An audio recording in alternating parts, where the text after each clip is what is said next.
Hey everybody, welcome. On behalf of the Denver Press Club and the Society of Professional Journalists in Colorado, I welcome you here tonight. I'm going to make this real short. We'll have a plug for the Press Club in a minute, but my role with SPJ is education outreach, and our scholarship deadline was midnight Saturday, so my brain is completely fried at the moment. But one thing I just wanted to mention really quick, on April 3rd, a Friday, because I see quite a few students in the audience, we're going to have a resume and portfolio review here from 10 a.m. to noon, and then from noon to 1 there will be my seminar on how to get a media job. So if you're free and you can make it, we'd really love to have you here. SPJ is always looking for new members. You can go to spj.org if you'd like to support the press and the First Amendment and all those good things. And I'm going to turn this over. Thank you. Hello everyone, how are you? I'm Nathan Fernando-Frescas. I'm the Vice President of the Denver Press Club. I'm also on this panel tonight. I'm the senior host of All Things Considered on CPR News. Thank you so much for being here tonight. We are the oldest continually operating press club in the United States. It is amazing. And this building right now is 100 years old. We moved in 1925 and we're celebrating our 100th anniversary this year, another big celebration. For the students here, we also have robust scholarships that are available for current students of Colorado universities. You can check that out at denverfoundation.org, I believe it is, and just search Denver Press Club and you'll find all that information.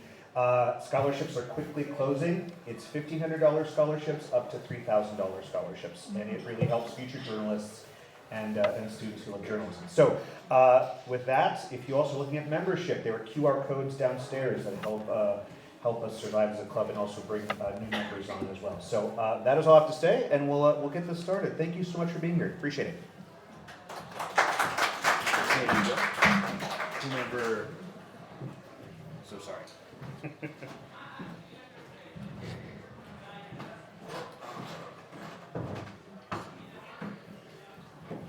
Hello everyone, my name is Marco Cummings. I am a digital strategist for the Denver Post, and I'm also a board member for SPJ Colorado Pro. I'm our events chair, so I help put this together.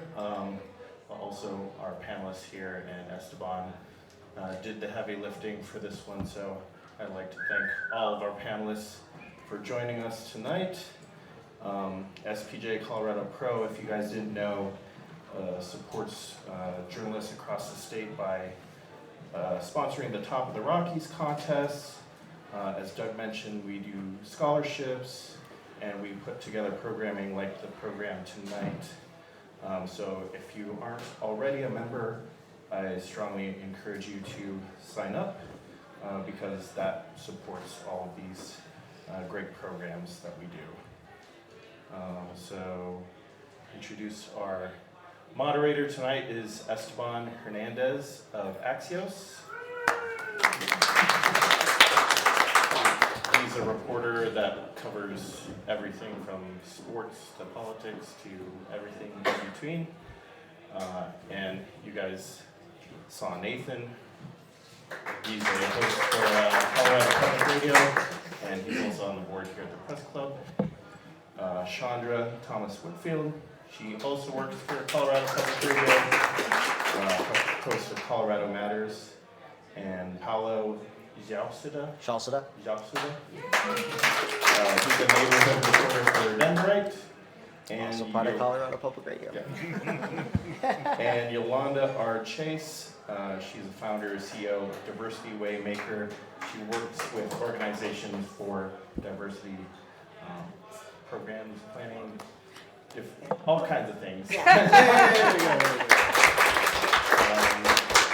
So on that note, I will note that it is Colorado Public Radio heavy, but that wasn't planned. That's just kind of how it happened organically, and to me it's a testament of what diversity means to that organization and to these individuals we have up here tonight. So on that note, I will hand it over to our moderator tonight, Esteban. Thank you everybody for being here. Very fittingly, this is the most diverse panel I've ever moderated at, so I just wanted to acknowledge that first. But let's just start by level setting a little bit. What does diversity, equity, and inclusion mean to you personally, and how does it play a role in your job? And Yolanda, can we start with you? wow. And work And there's a our way microphone down? there for you. Yeah, we'll start with me, right? Is it on? Am I supposed? Yeah. Is it on? Just push that, that power button there. It should just, I think. Okay, cool. Well, obviously, it means a lot to me. It's green, can you hear me? Yeah. I have a loud voice, so, you know, for me, I probably don't even need one. I think that this is a loaded question for somebody like me, and I want to take up a lot of time, but I have done nothing in my career other than lead diversity, equity, and inclusion centric programming. I mean, I started off in organizational development with a lens toward equity, and it's been like over 35 years since I've been doing that work. So I've been in the industry long enough to see all the various changes that have happened from Workforce 5000 all the way through to recent changes that are happening right now with executive orders. So what we used to, or what I used to think, you know, what does diversity, equity, and inclusion mean to me? And I've always said to people, first of all, diversity is an outcome. We live in a diverse world anyway, right? And it gets increasingly diverse. When we think about it with regard to the workplace, we think of equity, equality, and inclusion. And I add acceptance because we need to be accepted for who we are inside the workplace. I know a lot of people say belonging, but I'm like, you really have to have acceptance before you have belonging, a feeling of belonging. So for me, it really is about creating equitable environments and cultures, not only in the workplace, but also in our communities. And it means fairness, and it means exactly what it says. So anytime you have people that you know, turn it into kind of a bad word, and then people are kind of, oh, well, do we need to still be saying DEI? Well, it is what it is, right? It is diversity, equity, inclusion. It is what it is. But for me, it's really more about getting people to understand that there's systemic issues that occur that are inside our workplaces, inside our communities, inside our environment that have been, like, the country was built on them. And they're so deeply embedded that it really requires for us to think and look through that lens in order to find the issues and fix the issues. It's not something that doesn't exist. So that's critical for me in the work that I do. By the way, just to add on what Marco was saying, my company is called Intersect Global Leadership Institute. It is a diversity waymaker company. Diversity Waymaker is a leadership competency model that I actually created after being in corporate America and seeing exactly what they were not doing with their leaders, building competencies. We just stood up Intersect Global Leadership Institute last year, which is the ecosystem of learning, but we added in a scientific element, which is a tri-diagnostic for workplaces to be able to take their whole system to find out where does your inequity actually live, and how do you fix it? And we're focused right now on the healthcare community and hospital systems because we're more concerned about critical outcomes for marginalized, patient outcomes for marginalized populations. So that's kind of what we do, the passion. Next. Hard to follow on that one. I don't think I've thought about it that much. I could talk forever. Sorry about that. Well, for me, you know, it seems silly to bring up a Renaissance fair when I talk about DEI, but 5 years ago I did this story on like a day at the Renaissance fair, and I got a really nice email a couple days later where it was just some guy who had worked at the Renaissance fair for years and said, he just told me, you are the first reporter to come into the Renaissance fair and to not just make us a joke. And I think I apply that to every community I cover. Like if it's, you know, the queer community, if it's the Asian community, if it's the Black community, I take their concerns seriously, I listen to them, and I try to turn the best journalism I can out of it. And on top of that, I also think DEI to me means creating equitable environments in the workplace so that, you know, journalists aren't just telling diverse stories, but the company is retaining those diverse journalists and making sure that they have an environment to succeed. I think that's maybe even more important than doing journalism focused on diversity. I think it's just making sure that your people are taken care of and that they're not experiencing racism by their own employers. I think we all can agree on that. Hi, I'm Chandra. When you say DEI to me, and you, especially when you add in personally, I just say my life. It's my life. That's why, and I know later we're going to get into more of the political climate. That's why what's happening is very difficult because it's so intertwined with my identity. And I've been a part of the groups that are, someone said in an interview that I just aired yesterday, criminally underrepresented in terms of women, in terms of Black people specifically, people of color, all of that. So for me, it's about acknowledging differences, and it would be no different than describing this as a pink cup and this as a glass. There's no derogatory differences between those two. I'm just being very clear. And so for me, it's really about making sure that communities feel seen, feel heard, feel like they got their story and their perspective out there, especially if it is a group that normally does not get their story out there. So for me, it's really just about acknowledging what we're not doing and do it. Who are we not talking about? And really kind of centering that. Because the reality is, for lack of a better term, the usual suspects will be covered. So your idea is almost to go upstream and try to figure out what community have I not heard from.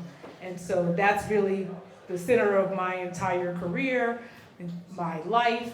And so I can't really separate those two. And nothing makes me feel better than when someone says, I never would have thought about that topic, but you wrote about it and now I'm interested in it, or I never thought about that perspective, or I just feel seen. Yeah, and I think that's exactly right, what all of you have said. Thank you for that. I remember I did a story on Real Talk with Denver 7 and CPR News where we went into a community and we spoke to Latino and Latina activists, and months later, I was at a coffee shop and someone said, you know what, I felt seen during that episode. I felt seen, I felt welcomed into the community, that my voice mattered. It had nothing to do with that person at all, but they were seen by the community. And as a host, I am different. I'm not regularly in a community. I'm leading you through the news. I'm saying this is the day's events. This is where we are. And the goal for myself is to widen the audience, because at least with public media, trust is so important. And when you have people who don't feel the trust in what they're listening to and what they're hearing and how they're being represented, that is a huge problem and a huge issue. Now, internally with CPR, something along with that aspect, I have an adoption story which I lifted up a couple years ago. My adoptive name is Nathan Heffel. My birth name is Fernando-Frescas. And I went to my managers and said, I need to lift up this side of me. I need to lift up who I am because it matters to me. And there was no delay. It was like, how do we do this? How do we make this work? And to build on that space and to make me feel safe and to make me feel seen, to allow myself to have this discussion publicly with myself to say, who am I? And how do I represent my community, both as, I've said it, a white German guy, right? But also as a Latino from El Paso, Texas, named Fernando-Frescas. And to have that conversation and a community in CPR that allows me to do that has been very important. So I don't know if that really links to what we're saying, but it is important enough to lift up that CPR has done that. No, absolutely. And Chandra, you alluded to the politics of this, so let's get into that. Tell us how your job has changed since President Trump's second inauguration. He issued sweeping executive orders revoking decades of federal diversity and affirmative action practices. Walk me through what changed in your everyday coverage, in the way you approach stories, and the stories you choose to focus on. I am proud to say Nothing. I have no interest in following that. It's not my belief, and I believe that you just, you have your set of principles that manage you. And so I have changed nothing in what I personally do. In fact, I probably have leaned in a little bit, to be honest with you. In what way? Well, for example, I just created a partnership. I don't even know if most people know this, but there's an organization called the Colorado Ethnic Media Exchange that exists here to support ethnic media. And so I recently did an interview with the executive director, but I also said, let's just, we're giving it a try. We're gonna have some of their member publications, which are all ethnic media outlets based here in Colorado, to come on and talk about what they're doing, because I think those types of platforms, especially ethnic media, seem to have a great pulse of their community. That is who they are their constituents. They are part of that community, and I think they do a great job. I think that we also do a good job at CPR and our member platforms, but I will say I noticed a change more in how things are presented to me. Like, for example, my sons used to attend an event called Black Men in White Coats, which was about uplifting and encouraging more people of color to become doctors. So now I notice when we get the notice, it doesn't say that anymore. So I feel like the language has changed, mostly due to funding issues. And I have seen lots of programs that have supported my personal family disappear because they either can't say diversity or it's so part of what they do that they almost can't operate, and that's sad. But I would say at CPR, I feel like we have pushed back on this idea that we cannot acknowledge differences and uplift and educate people about other communities. So I think that we all have to make that decision, and we've decided to lean into it, specifically on Colorado Matters. I think you're right that our work hasn't changed a whole lot. I mean, what the Trump administration is doing is not a whole lot. Denverite's been covering immigration for years now. I'm thinking before the Trump administration, we were covering the mass influx of immigrants from the Texas border to Denver, and the work we did then is probably it needs to be scaled up now because of the mass impact of it. So I can't really say my work's changed a whole lot because immigration is not something I cover as part of my beat, but it reminds me of the need for diverse voices in the newsroom. Like I think CPR, correct me if I'm wrong, we don't have a native Spanish speaker working at the organization currently. So that does hinder our ability to get into those communities. And Alejandro? oh, that's right. We have quite a few, but Really? yeah, well, I mean, Not on Denverite, sorry. Not on Denverite. Yeah. Okay, fair, okay. Sorry. I sometimes forget that Denverite's part of Colorado Public Radio. But yeah, I think newsrooms need to take stock of who they employ. I think they need to understand that having staff that can speak multiple languages, that can inherently gain the trust of these communities faster than somebody who doesn't speak that language natively, I think that's important. I'm going to take this from a different angle, obviously, because I'm not in the media. But strangely enough, when I first went to college, it was for journalism. I thought I was going to be like the next Oprah or whatever. Plenty of But time. yeah, I obviously went a different route. Oprah got into it late. Yeah, I was like, no, I need to move. I think that what everybody's experiencing, especially in the media right now, given the recent administration and their position on DEI, is you're now realizing how important your identity is.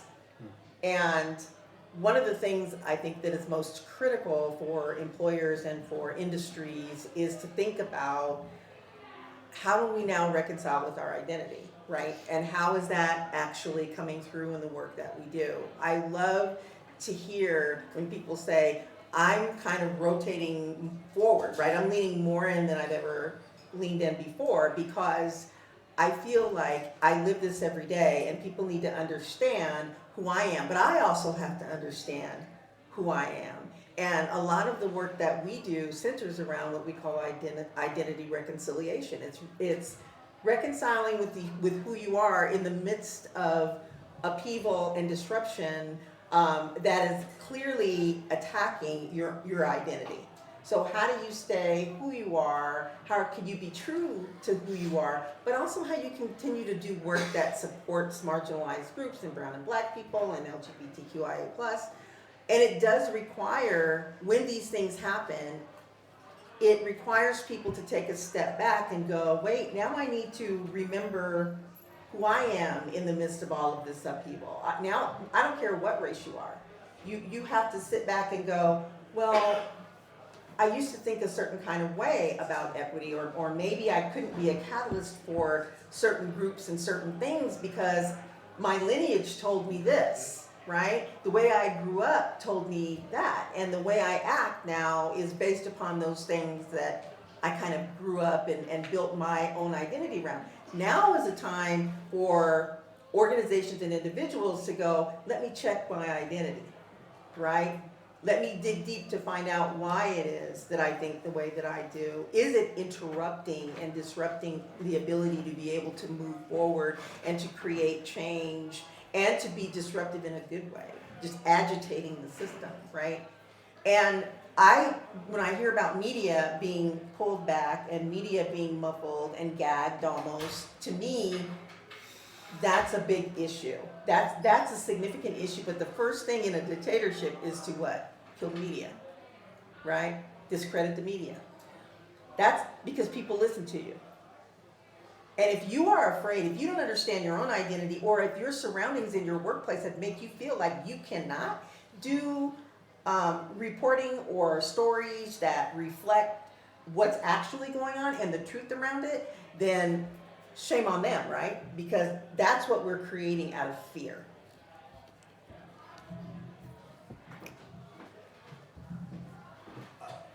I agree with a lot of what you also have been saying, but I wanted to talk a little bit about the fact that, at least for myself, when I'm in the community, I want people to know that I'm not flying in from above, that I go to your grocery store, right? I go to your coffee shop. My kids play with your kids in the schoolyard, right? And that hasn't changed, but I think in this environment, to say that more strongly and to stand up and say, I'm in your community too, and we're all in this together in a sense, because I think there's this feeling that above everything, there's so much tension. And we can kind of get pulled into that. Do you see what I'm trying to say, with the sense of like, well, you must feel this way because you're this color, or you may feel this way because of this. I'm like, I go to the grocery store with you. We have the same experience. The windstorm knocked my, trash can down the street. You too, right? And that's that connection that I'm always trying to build when I'm at least in the field or being a reporter, or saying, it's not so much about what I look like, it's where I live in the community that I'm a part of. And always with that expanding, if I go into a new community, saying like, I don't know much about your community. Let's have a dialogue and have a conversation about this without preconceived notions. And it's through that conversation that we have these discussions to make that more relevant, I think. Does that make sense? Yeah. So, we have we happen to have three Colorado Public Radio reporters here. So I feel like I need to ask, how did the $1 billion in funding cuts made by Congress to the Corporation for Public Broadcasting last year affect your newsrooms? And can you talk about the personal impact it had on you? And did you feel targeted by the move? I mean, I've been stressed the hell out, but it's been good, I think. I've not seen our audience so united and behind us and supportive of us. It's not only shown financially. A lot of people have come out for our fund drives, but it's also shown, I think, on the streets. I meet a lot of sources who always ask, like, how are you guys doing? Are you at risk? Are you gonna get laid off? I don't know if I personally feel targeted, but I definitely think that the industry as a whole is targeted. I would say I do see Colorado Public Radio and Colorado as a state has been targeted for, you know, if you looked at the results of the presidential election, Kamala Harris won this state. I do think that has happened. My co-host Ryan Warner refers to what Paolo was talking about as rage giving. We've been the beneficiary of a lot of rage giving. The problem is that will that be sustainable? As people get further and further away from the funding issues, will they forget us? So that's kind of what we're dealing with right now, is trying to figure out what is the long-term plan, because you don't lose that amount of money and not feel some difference. Yeah, and you know, this is nothing new. It actually happened this time, but this has been talked about for many years, right? And now it actually has happened. Cutting the funding, right? Every 4 years you hear that, like, you know, the Republicans are going to do this, et cetera, et cetera. But I think the two of them are right, that the members have stood up in a way that was both humbling to us, and it was an astronomical like boost in funding. And I think that rage giving that we've seen, we are now as an organization, I don't speak for the organization, you know, as the higher ups, but it definitely feels like we are now planning for more sustainable funding as we move forward because of that, because we don't have that federal funding. But it doesn't change what we do at all. It actually, I think, strengthens what we do.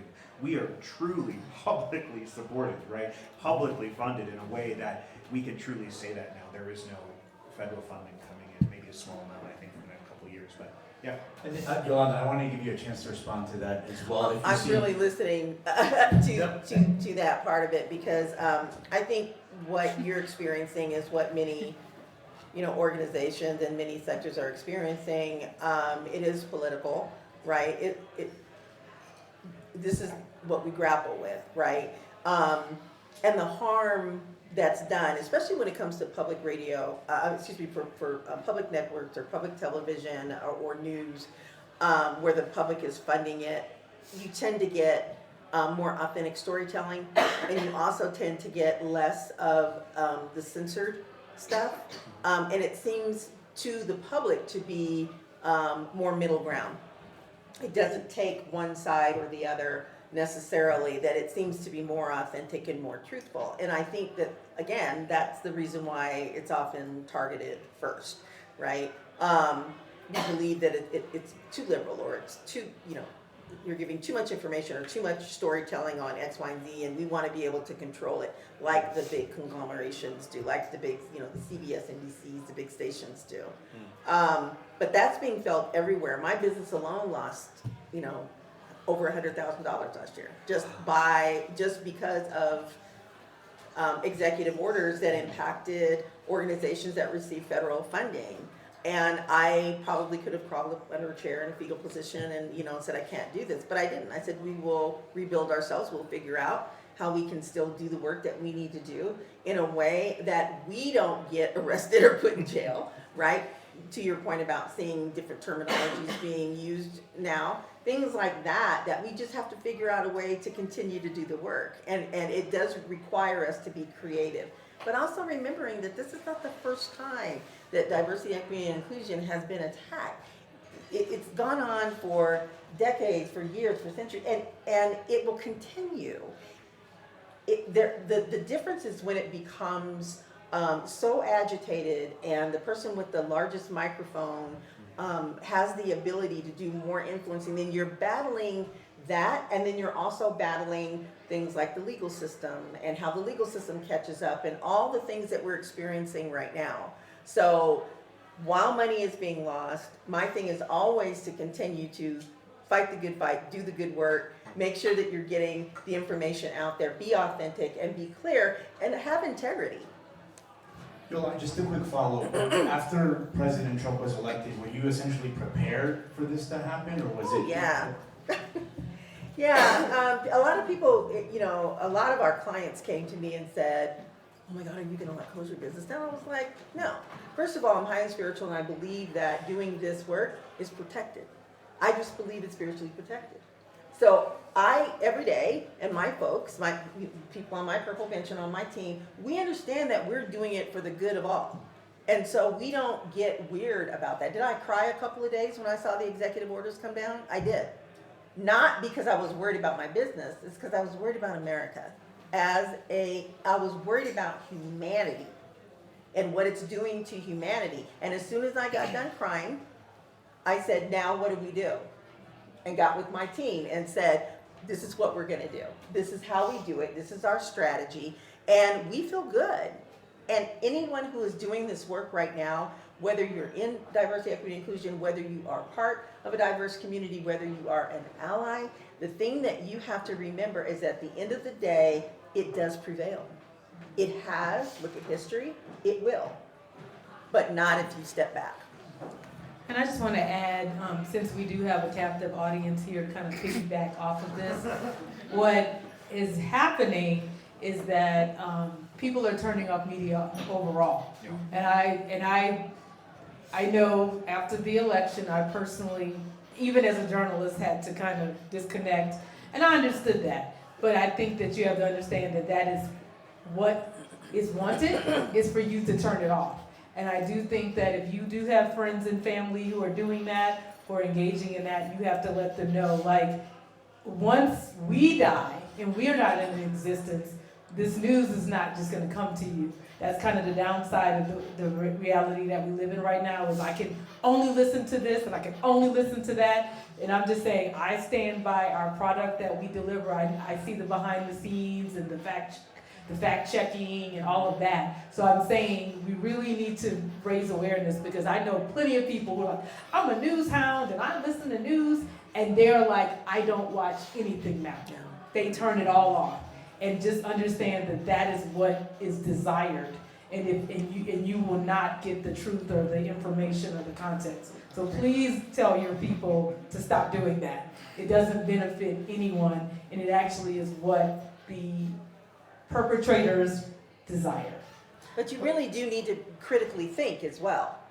Because the information that's being pushed at you through social media, through all of these different channels, they're going to tell you lies. There's misinformation. There are things that are simply aren't correct. And just like I tell my own children, you got to learn critical thinking. Go back to what you learned in college. You have to do the research before you, first of all, check your identity. I always tell them that, right? Why are you leaning towards something you have not fact checked? Why are you leaning towards something because it does something in your body? You need to actually go and critically think, get the evidence, and then make a decision. You know, Nathan, you mentioned trust. How do you go about rebuilding it, especially knowing that there's a section of maybe not people in this room, but people in this country who don't trust a lot of the people on this stage?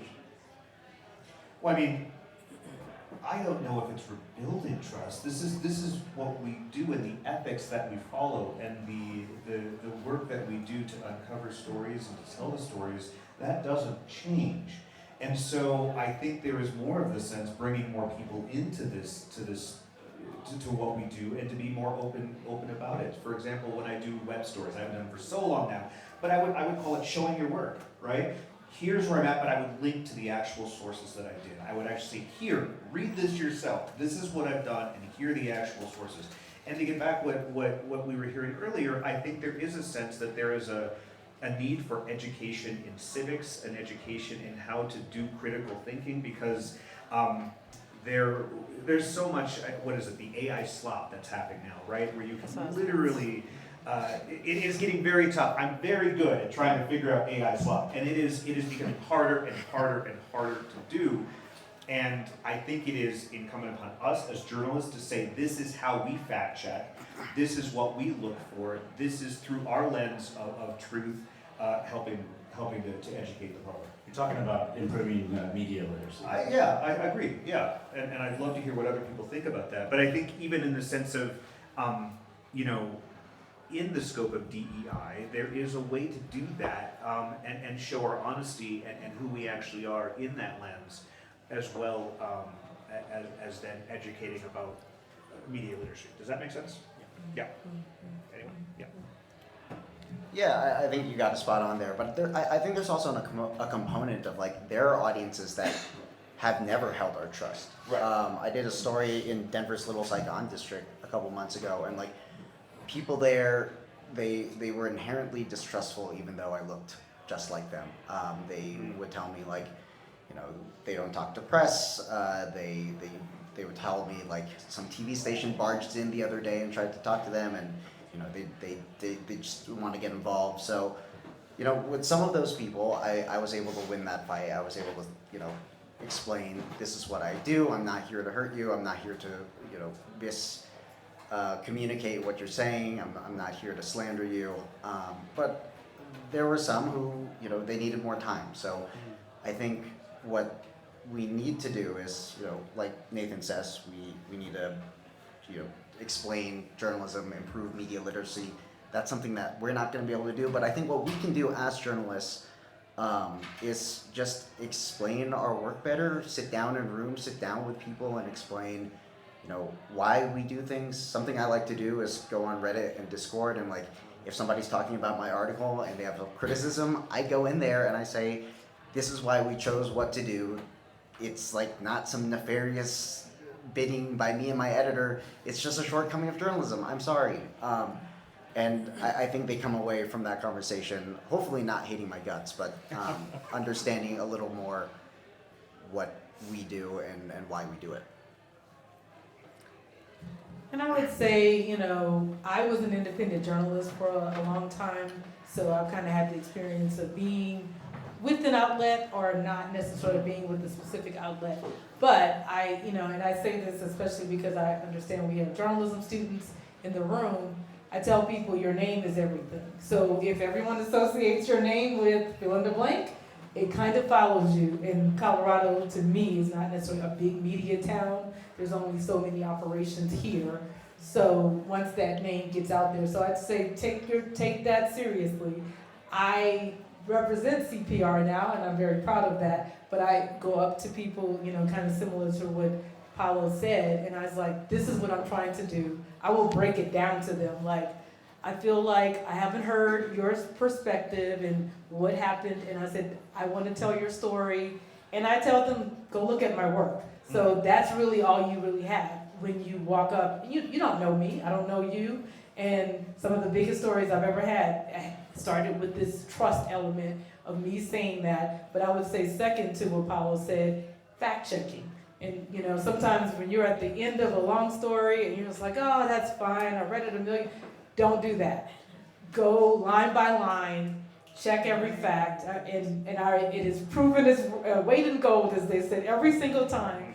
And people appreciate that. Just how do you spell your name? What is your title? Is this an accurate description of your organization? All of that, if you go through those details, and when it comes out, people, you know, will generally respect it. There's always going to be that one or two people that no matter what you do, they're, you know, complaining and saying, oh, and I'm like, but I recorded it and it's here. This is what you said. Yeah. And so you have to have that kind of tension sometimes. But at the end of the day, your name is everything. So take it seriously, because the internet is a beautiful thing when you do great things. But if you do a correction or there's a mistake, it's also on the internet and you can't really take it down. So go the extra mile to make sure your name is associated with quality work. This is slightly off topic, but AI was mentioned, so I am curious. It's, you know, rapidly becoming more commonplace in newsrooms. I'm wondering whether you're actively encouraged to use it in your jobs, and whether you have any concerns about its potential to either introduce or reinforce potential biases. Can you repeat that again? I'm sorry. So I wanted to ask about artificial intelligence and the role it's playing potentially in your industry, and whether you're being encouraged to use it. AI? AI, yeah, artificial intelligence, and whether you have any concerns about its potential to absolutely. Oh yeah, let me go there. Let's go there. Let's go there. Let me put you on to a couple things. AI has the potential of being excruciatingly dangerous, right, when it comes to bias. Just as much as it has the power to be incredibly riveting and life-changing. We have been talking about AI before the bubble hit, and we've been talking about the fact that machines learn based upon what you teach it. So if there isn't regulation around it, if there aren't any kind of check and balance system that exists, it will run amok. right? Even when it comes to facial recognition and things like that, there is absolutely opportunity for bias. And I'm going to tell you this story because it's very critical about AI in and of itself and why people don't trust it.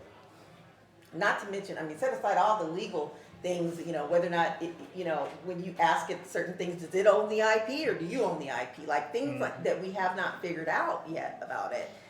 I attended a conference about 2 months ago where an expert was talking about, she's in organizational development, she's a guru in that area just like me, and she was called by an organization that said, we have a 100% failure rate on adopting chat GPT in our company.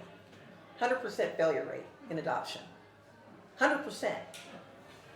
And she said, oh yeah, well, I need to understand how that happened, right? So she started to work with them. And in her process of intervention, she did a series of focus groups. She did some open source communications with employees. She did a whole bunch of stuff. And because she said to the CEO, it's a trust issue, and I'm going to prove it to you, right? So 2 things happened. They ran all of these tests, they did surveys, they did focus groups, they did all the things. The number one reason why employees did not adopt using ChatGPT was trust and bias. Fear of their jobs. And she said they're afraid. Number one, they're afraid that if they work with it and it's leaning more towards some kind of a having to do with race or identity or anything of that nature with what they're, you know, the prompts that they're giving, they're afraid that they're keeping track of that. And that it will impact my ability to keep my job. But the biggest thing for them was, it's going to replace me because it thinks better than me. This is your way of getting rid of me. That CEO was blown away. Never did they think about a technology intervention, a new technology that they were placing in that was supposed to increase productivity. Oh my God, this is wonderful. They did not stop to think about their main client, which was their employees, and how their employees were going to be able to use it. So does it scare me? That's a classic example. Absolutely.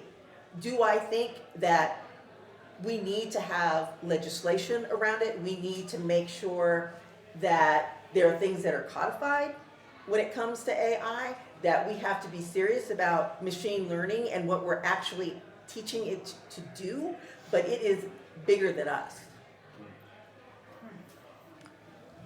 I hope I speak for the other journalists on the panel to say I don't use AI to write, but I do use it to make a couple facets of my job a little easier. I ask it to write code for me sometimes if my spreadsheet's not working out. I asked it to refine a core request for me because I was just having trouble phrasing it. But it never makes it into my copy. I will say there's one tool that the newsroom uses that is dependent on AI that I've seen some racism out of. It's a tool called Source Matters, which ironically we use to track source diversity to make sure that we're reflecting our audience and our communities more. I noticed pretty early on when we adopted it, which was maybe 2021, 2022, when it would read our stories to pull all the names that we quote from that story, it would often leave out the diverse names. So names from... I never noticed that. Yeah, I tested it myself, and like I never knew that. like Hispanic names, Asian names, it just completely skipped over. And I brought it up at a meeting, and it still hasn't been fixed. So, yeah, and Because they don't know how to. And I just heard we have to get back to that today. Nice. Yes, in a meeting. So, that's news to me. Anybody else want to add? Nice. I think Source Matters is a tool that we at CP are still figuring how to utilize, and I think there's definitely ways that we're trying to move forward with it, because I think in theory it's a great idea, right? Is the work that you're doing reaching the communities that it needs to reach?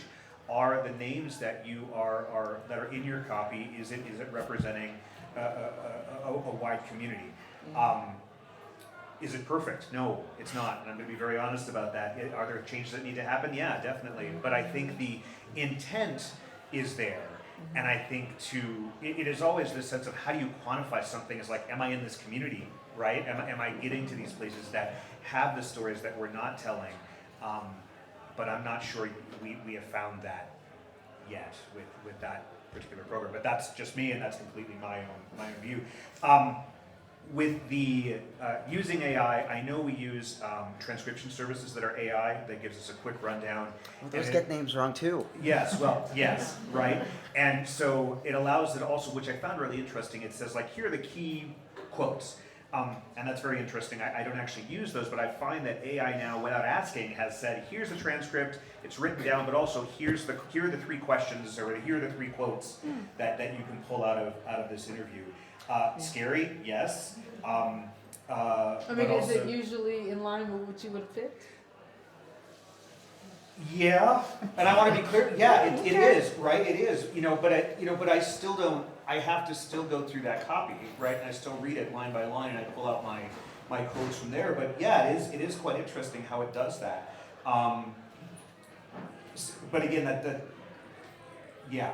I don't know what else I can say about the AI aspect. Can I add something about please do. transcription? It's so interesting. We do use a lot of transcription as radio journalists. Because, yeah. I will say, transcription for foreign language interviews is still so imprecise. It barely exists. So, it's great for English language interviews, but even if we're doing a story on, like, let's say a cerveceria, it'll hear that word and it will be like, what did you just say? I'm not even going, and we won't be able to search the transcript for that word. So it makes our life harder in many ways, because it's gonna, if we're out in a diverse community and they're using foreign language words, we're not gonna be able to search the transcript for that. So, no, it helps, but also it doesn't at all. Right. I'm really glad I asked Two that. things can be true. Two things can be true. Yeah. Very diverse set of responses. So I work for a company, Axios, that initially allowed reporters to participate in the George Floyd protests in 2020. We have since reversed that policy. I'm not allowed to do that anymore. But I'm curious, the CPR or have specific policies around that? Yolánda, do you have any policies for your employees about participating in protests, including Black History Month or Pride events that are directly connected to celebrating diversity and inclusion? So many of my clients just didn't do it. They just wouldn't. They wouldn't They didn't create participate. policies. They Or wouldn't they create didn't- policies. What they did was they allowed, through their ERG networks, if they had employee resource groups, right? If they had, if you wanted to, celebrate a certain kind of way, first of all, it needs to be approved, it needs to follow policy, there's all these things that needed to happen. And it's the same with Pride Month, right? So they really trying to treat it, or Black History Month, or Ramadan, or any, trying to treat them as they were looking more for how do we create uniformity, but not put ourselves at risk. That was the biggest thing. It's a compliance thing for larger organizations. And many of them opted to do the safest thing, which was kind of nothing. Window dressing, right? Black Lives Matter. And putting it out someplace. And because they were worried their employees would go, oh my gosh, my employer doesn't think Black Lives Matter. So, the performative stuff really did happen. Black Lives Matter, we believe fairness, making a statement, and then doing some contributions, through their programs or something to organizations or to certain kinds of communities, but nothing inside the organizations for a very large number of them actually leaned into the idea of what are your employees thinking about what you think about this? How does it impact me as an individual? Do you understand the intersection of my experiences when it comes to police brutality? Do you, any of those things that you know, an individual that's sitting inside, an employee that's sitting inside an organization that can relate to George Floyd might be worried about. So I saw more of this, that like, we're gonna do the performative thing, the window dressing, right? We're gonna show support, but we're not gonna overdo it, because they were really too afraid to do that. They just weren't brave enough to take that on. You guys have an answer? I would say I'm not aware of the policy that exists. I'm also not aware. But, you know, We have a CPR employee. Okay. My understanding is that CPR declared itself an anti-racist organization in 2020, which meant that going to a protest that was specifically about racial justice was okay. And in the more modern era, those protests have become intertwined with politics in a way that have disqualified us from going. Thanks, Kevin. You're welcome. Thank you, Whitfield. but I would say I just didn't have personally, that. I try not to, you know, wear anything political, put any bumper stickers, that kind of thing. But, you know, I don't know that I have not gone to something that I didn't want to go to, but I don't necessarily express my activism that way. So maybe it's just easier because I'm not necessarily going to go to the event. And this kind of goes into one of the questions I did have, but how do you all balance your personal biases with your professional obligations when it comes to covering stories affecting your community, you know, whether it be the Asian American community, the Black community, the queer community? How do you balance that with your own, you know, personal beliefs and personal biases? I mean, I think it definitely is a challenge because sometimes I feel like the closer something is to you, the less you see. That's just how What do we you all, meaning like the closer the topic is, I feel like that's when you don't analyze it as much. But I'm saying, I feel like, you know, personally, I consider myself old school journalism trained, not necessarily the current, you know, because for one, it took a long time for me to even put myself into stories, because when I was trained, you didn't do that. You actually pushed yourself out of it. One of the best examples is I'm from New Orleans, which I always work into a conversation, and Ryan teases me. But I was doing something on Hurricane Katrina, and I did a fellowship, and I was supposed to be talking about Katrina, and everyone kept asking me, well, why do you care about this so much? And then I would tell them my personal story of my entire immediate family becoming homeless in like a day, and everybody said, that's a better story, that's a better story. So I changed it, and I did put myself more, not necessarily myself, but I centered the community that I came from in the story. That was unusual for me. But I would just say, I think that with skill, you should always just look at the story and say, am I presenting all sides and all, not all, but major perspectives that are out there. And, you know, sometimes it is calling someone on the quote-unquote opposite side and just giving them an opportunity to express their issue with that. But I do think it's an ongoing process, and I just personally like to encourage myself to examine everything that I'm putting out and making sure, should this word be a little bit, you know, different, or maybe that's not the best adjective and that kind of thing. So I just, you know, I do a lot of mentoring, and I always say, look at your copy and analyze it, you know, from beginning to end. You know, that goes with the fact checking, but also sometimes people do what they call a sensitivity read, where they will ask someone, read this, and what do you think about it? And then sometimes the way things someone else sees. And I've had a couple of issues where I didn't agree with what was chosen, but I do think if, you know, time permitting, you can get someone to read and give you a perspective and say, well, you know, and I know CPR's had different stories that some people didn't agree with.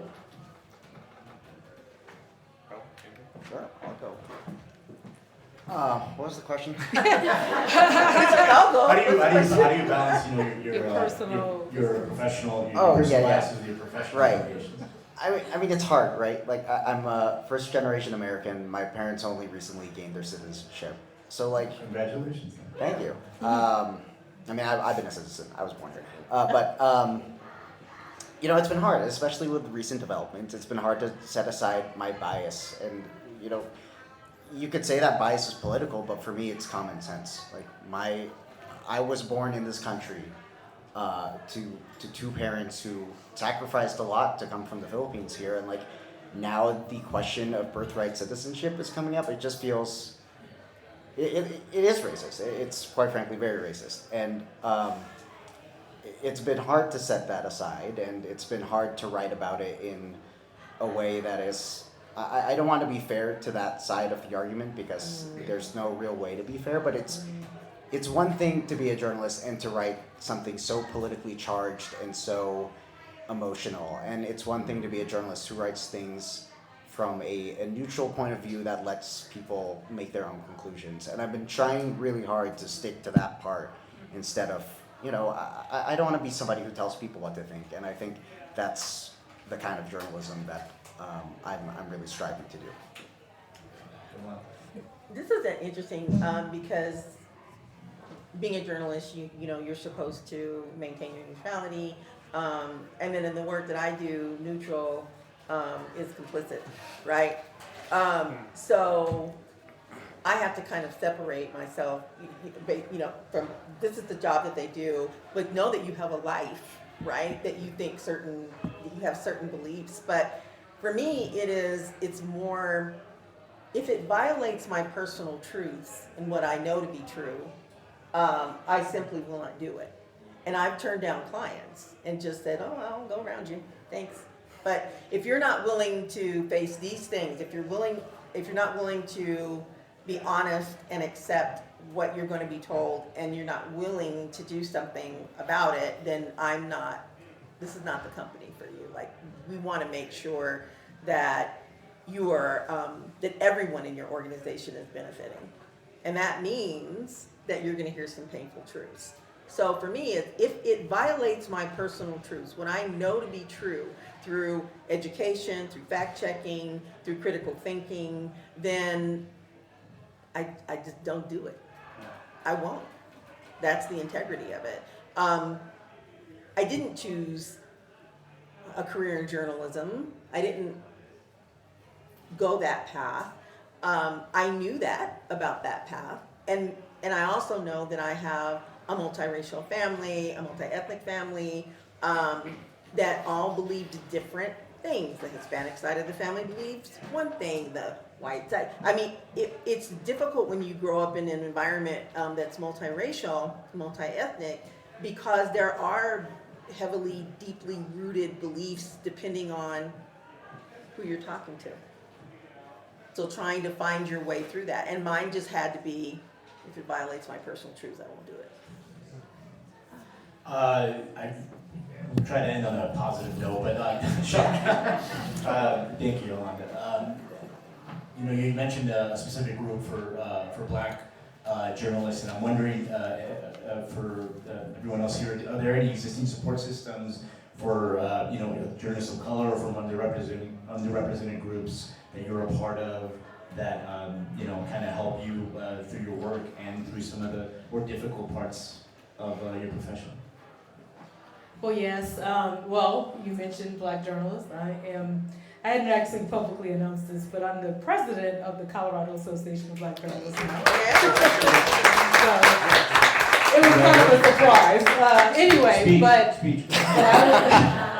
but I would say that has been an awesome group to lean on. It was the first group when I first came here, and we used to meet here. I remember this. I came into this building with a stroller and a diaper bag, and now that child is starting high school. But that's when, yeah, so he would come to those meetings. So I have leaned on that, and that's also why I stepped up, because I wanted to make sure that it was in hands that really cared. But I also have always formed a network of journalists from the National Association of Black Journalists. And, you know, I previously lived in Atlanta, so I have a huge network of people who can relate to whatever challenge, struggle, and we do, you know, call each other. Even during the pandemic, we had almost like a Zoom meetup because that was such a stressful time. But I do encourage everyone to have a village, to have a network to lean on, and places where you can be brutally honest and vent, but also get some really solid advice. And that's also why I mentor, because I tell them, I've probably been in almost every situation at this point, and I will usually be able to dig in the database and say, this is what I suggest. So always have a mentor, but always have a group of people who can understand your specific predicament. That makes a lot of difference, because if I, call my engineering friend, they might say something, I'm like, no, that's not practical in my world. But definitely create that village. I have a Asian American journalist Discord group that I'm part of, which is composed of like terminally online 20-something-year-olds. Many of you. It's just me. No, we like, I haven't even met some of these people, but like I talk to them on a near weekly basis. We, share tea about the industry. We talk about, career opportunities. We give each other advice. We share stupid Twitter memes. It's a great time. But outside of that, I'm a huge advocate of having a life outside journalism, and that does mean having friends who don't work in the industry.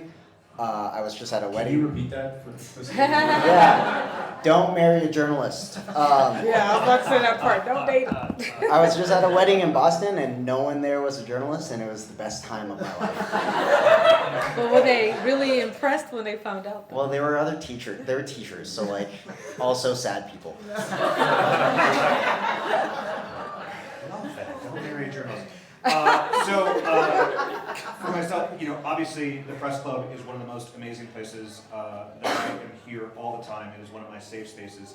Having a space like that, like this, where I can come, have a drink if I'm sad, have a drink if I'm happy, chill out and have a great conversation. But also because I am adopted and I'm learning what that means to have white adopted parents and be raised in a white community, but also look like I look, has created this third way for myself that I have a lot of friends who are now adopted that I met through Heritage Camp for Adoptive Families that you know much about. She's one of the great facilitators there. She's done some wonderful work with them and will continue to do that. But it's a place where we can go where we have that, well, we're not quite, this, but we're not quite that, and how do we fit in this world, and to have that group where they truly understand you and truly are able to have those conversations is amazing. So I think we're all saying the same thing, just different facets of it. I would love to hear what you have to say about what groups you Lean on. lean on. I'm an old, like, they lean on me now.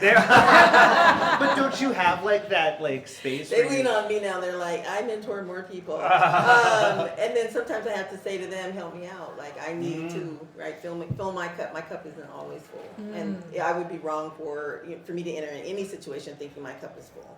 So I believe in accountability partners. That is and it's similar to everything else. An accountability partner can be in any aspect of your life. And I always say, in every aspect of your life where it gets heavy, have an accountability partner. I don't care if it's like, oh, well, I want not to drink so much. Have an accountability partner that doesn't drink, right? For me, I have an accountability partner for my spirituality, for my spiritual practice. I have an accountability partner for my business. I have accountability partner for my race relations. And I'm able to go to them because they're not in the same, they're not in the same lane, right? Different races, different backgrounds, different experiences. And I go to them and say, this is what I'm struggling with. And when I'm trying to make a decision that is either brushing against my personal truths or I'm just not sure, I'll go to my accountability partner and say, I need you to talk to me in a way where that you are speaking from your truth and it's opposite of mine. So that I can now hear and feel, and your body, I'm trying to tell y'all, your body will tell you if you are in tune to your emotions and inside your spirit and your body, it will tell you when you are hearing something that you cannot abide by. It will tell you every time. people just don't lean into it. They don't embrace it. You don't trust yourself enough to say, I felt it right here in my body when they said that to me.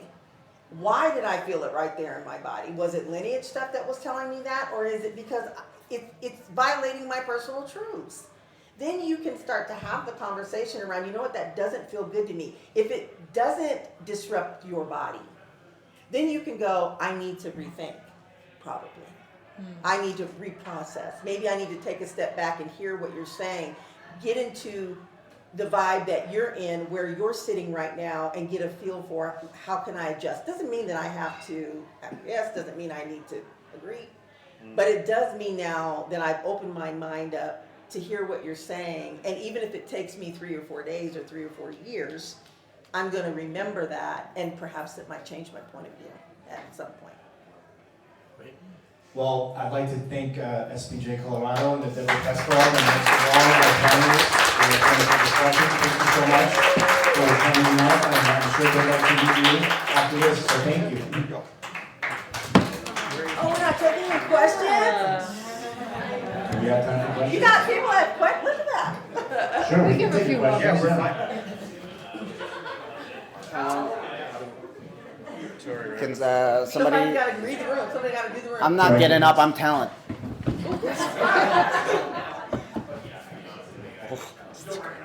This isn't a question, but I wanted to add on to the concerns regarding racism coming up with AI technologies. Racism and bias is literally coded into the AI, and it's literally coded into various technologies. Like, the people who are primarily developing the technology are people who are white, they're white men primarily, and so they're putting their own biases into the technology. That's probably why with the AI that was regarding like the transcripts, or was it with the names? With the sources, excuse me, it couldn't recognize certain names of certain communities. That's probably because when whoever created that AI, when they were training the model, they were only training it on certain names from certain groups of people. Based upon their experiences. And sometimes if you notice, AI also is not empathetic. There's no empathy cord in AI. If you start asking it questions that require it to be to give you empathy, it doesn't know how to do it. It starts giving you, oh, you're not this, you're not that, but it won't be like, I know what you're feeling right now, or it's missing that. Now they're trying to get better with some of them, with some of the applications, but for the most part, they realize that there's no empathy inside AI. And so if you're going to if you're giving it prompts where it's going to require it to take the lens of empathy for a group, a racial group, or whatever, it's going to struggle with that a little bit because it's not human and it hasn't been trained that yet. Yeah. Hi, my name is Natasha. I'm an engineer. Actually, I have a lot of thoughts about the AI stuff, but as an engineer, particularly I'm in software. A big thing that we talk about is the pipeline, right? How are we building that next generation of engineers? How are we uplifting the community, and how are we supporting Black people becoming engineers and becoming leaders in this industry? And so I've heard the panelists talk a lot about how they look at maintaining communities within media as it exists today, but I'm curious to hear from the panelists if you guys talk about that media pipeline, and for that freshman that's going into college this year, how are we looking to keep those minority communities involved in the media and involved to get up to where you guys are today? Well, my passion is mentoring, so that's my jam, as they say. But I would say it's really been tough because I do a lot of mentoring, and it is very difficult with the demands of the actual career. But if when there's a will, there's a way, and if you believe in that. But it's really hard to really truly encourage young people or aspiring journalists to pursue it because you almost don't really know what you're encouraging them to get involved in right now, being that you see so much with AI, and I see a lot of work that used to exist. I mean, look at it, a graphic. One of my mentees was filling out a form. He's like, "Oh, I was thinking about taking the graphic artist route." I was like, "Don't do that." I was like, ChatGPT just creates a graphic in 30 seconds, and that's a job that someone had. And, you know, so while everything is kind of convenient and easy, I don't think we're quite realizing the impact. And I do know that AI is not particularly always accurate. And I'm thinking from a young person's standpoint, if you were never trained at all, and then you're using this, how would you even identify How do you know that the it's wrong? differences or Right, the mistakes? right. So that I will say that I keep encouraging people to get in the industry who've already decided to do it, but it is kind of scary because you don't really know what's going to happen. And I see more and more people going, oh, I can just put this in ChatGPT and I'm just gonna do that. And they're fine with it because it's free or cheap-ish. And I, you know, stepping into, from an audio perspective, I love talking to students who have an ear for radio. It's very distinctly different than anything else, right? We are the closest, if you have headphones on and you are hearing a story, that's the closest someone's gonna be to your actual person, is when the sound in the ear. And for me, I'm saying, you're telling a story, right? You are going into a community and you are pulling out stories that need and deserve to be heard. And at least with the audio sense of it, you can learn how to do Adobe Audition, you can learn how to edit tape, you can learn how to write the story. But for me, it's really saying, hey, as a student, your goal is to listen, your goal is to hear, your goal is to ask the questions to further the story that they want to tell. Everyone has a story. Everyone wants to tell that story. And so that is what I'm hoping when I'm asking, or, you know, working with younger students, is saying, what's the story here? What is the story they want to get out, right? And how can I best tell that story through audio? Because again, you know, we're saying that there's not a lot of journalists. There's very few radio journalists, right? And that's something that I'm really hoping to, you know, through the mentorship program that we have at the Press Club, to lift up audio journalists and to really say this is a unique field that is so personal. Hearing someone, you know, when they want to cry, hearing that sound is so powerful that you may not get when you're seeing it on television in someone's ear. So I don't know what that goes anywhere, but that's what I'm trying to teach the younger generation of students. Okay. This is a story about identity. And when you first talked about that, to find out who you are. Identity reconciliation. We actually got that trademark, by the way. So when you walk in somewhere, and I'm white. But a week ago, I had a real jolt. When I grew up, I was a young girl. I lived in Puerto Rico for a while.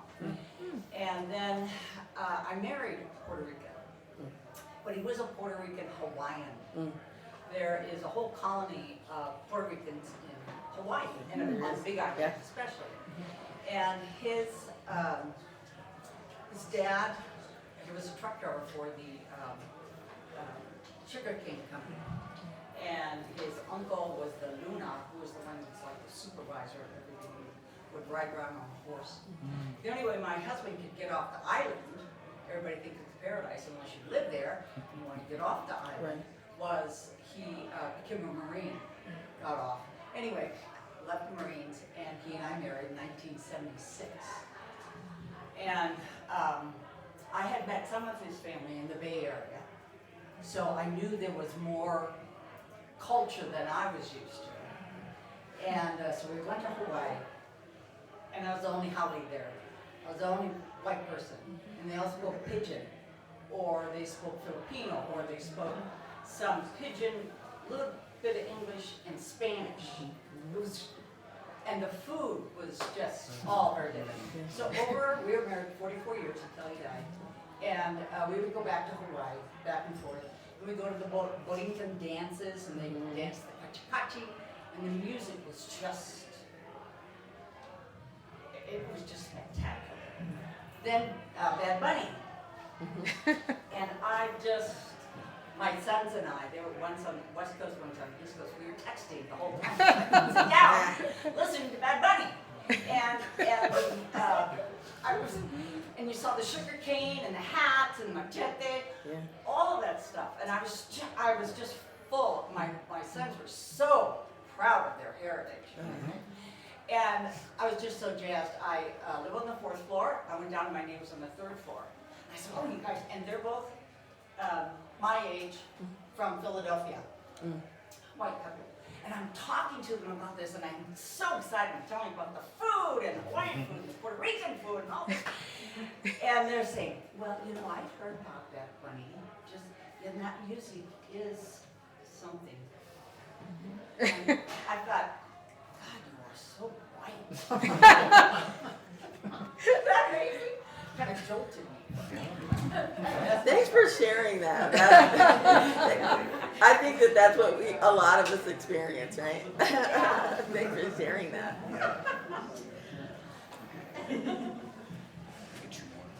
I think we have somebody in the back. Were we missing you? Yeah. Are we missing you? Yeah. Well, we'll take her and then you, right? We want to make sure we don't miss you because I thought she was waving around for a while. I thought that would be the last one. But I think maybe it is appropriate just to finish this discussion. I do have a comment, and as you can see, I speak with an accent. And this panel and other panels, I hear about the idealistic views of DEI and inclusiveness, and the right to have your voice heard. And I just want to ask you, how many of you, this is the first question, or maybe the audience, has done anything about the Muslim community in town and the stories and the horrors they go through? Their voice is not just ignored, but it's also put down. About the which You said the Russian community? I'm sorry. Oh, Muslims. How many Muslim reporter is hired at CPR? I have a challenge for you. And if this challenge make you uncomfortable, then it's time to look at the mirror. And I have a story. I am a Muslim woman. I made it in this country. But still my voice is not heard. And the first place is actually DPC. Is ignored, ghosted, sidelined. I'd like to tell you a story. What happened to a Muslim person, whether woman or man, hear the voice of the reporters. What happens and what their experience. And I can listen, if there's anybody interested, I'll give you my phone number. And if you feel uncomfortable, then look in the mirror. Because it's a symptom of not just what's happening here, and I'm talking literally here, but also statewide and nationwide. So, sorry at the end. Thank you. Thank you for Thank you. sharing that. I think we have one more question.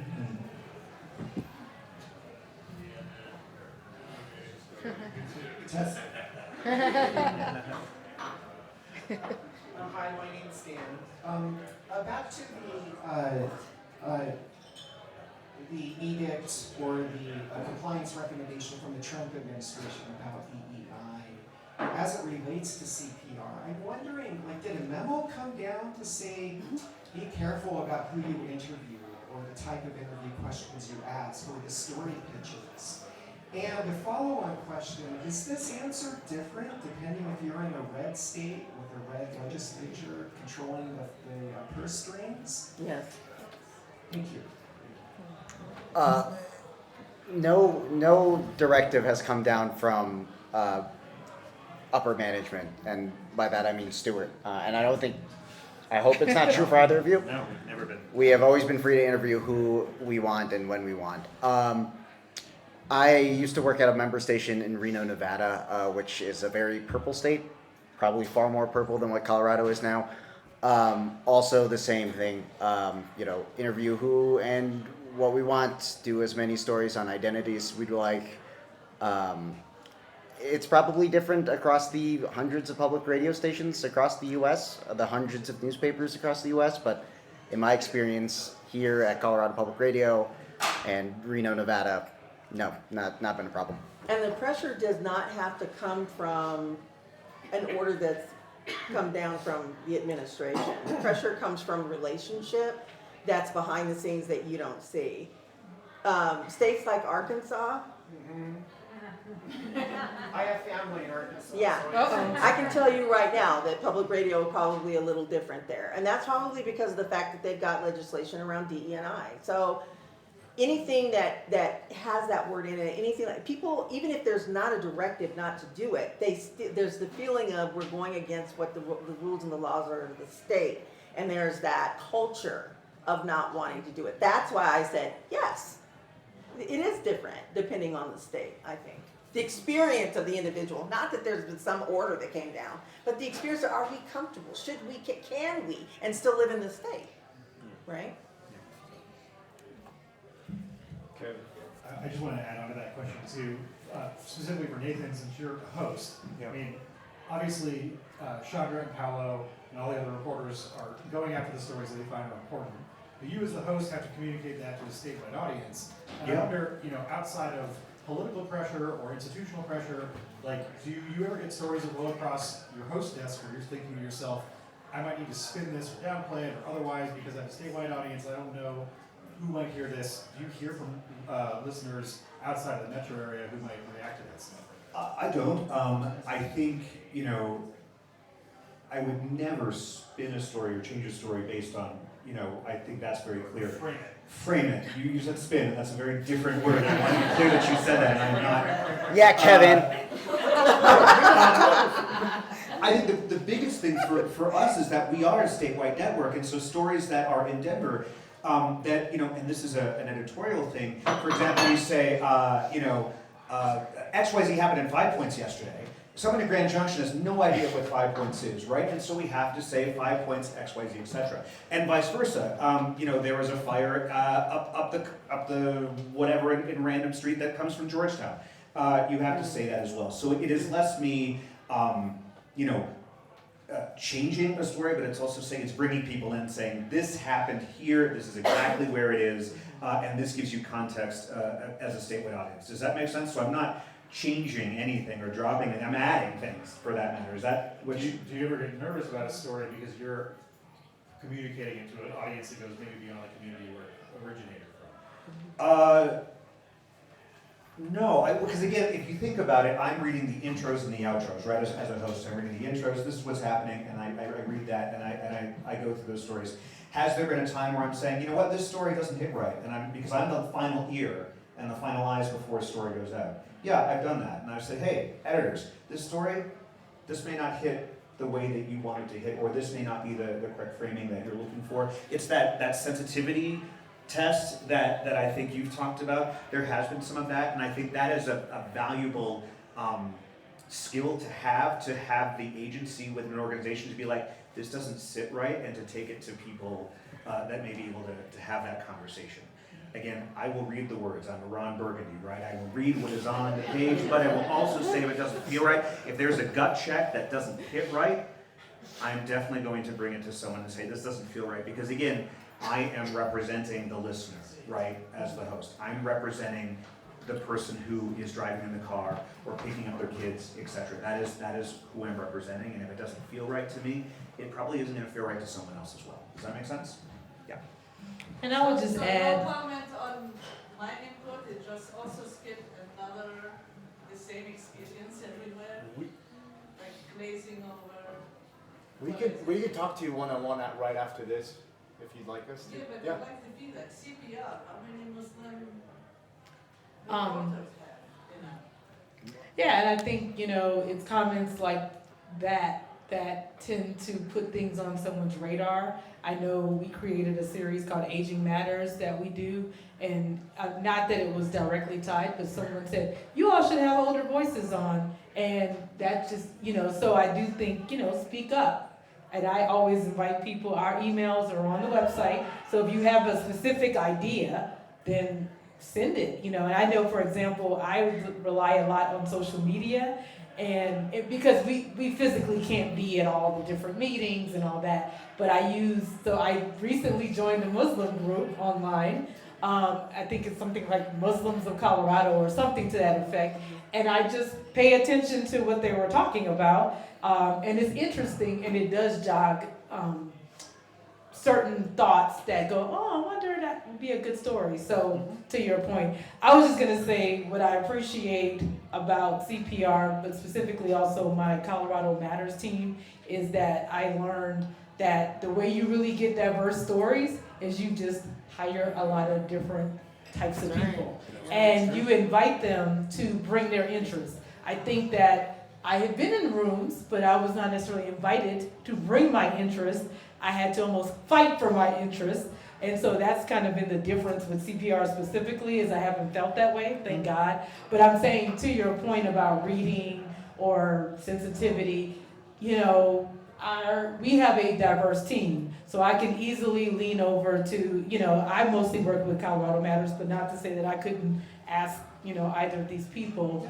You can say, read this, and what do you think? Is this coming off this way? Do you feel like this is clear? So again, part of why I appreciate what CPR does is I do think that we have that element where we actually care enough to read through it and say, well, maybe we need to change that or present it differently. And to Nathan's point, explain the historic Denver neighborhood 5 points as opposed to just assuming that everyone knows what that is. So I would say we achieve what you're talking about by asking other team members to weigh in. And of course, sometimes we're on a tight deadline, so it doesn't always happen. But I would say I appreciate that I feel like, you know, someone on my team can tell me what they think. And if it's not clear, then we have an opportunity to fix it. Yeah. Thank you to our panelists. Thank you everyone for coming out. Thank you for the questions.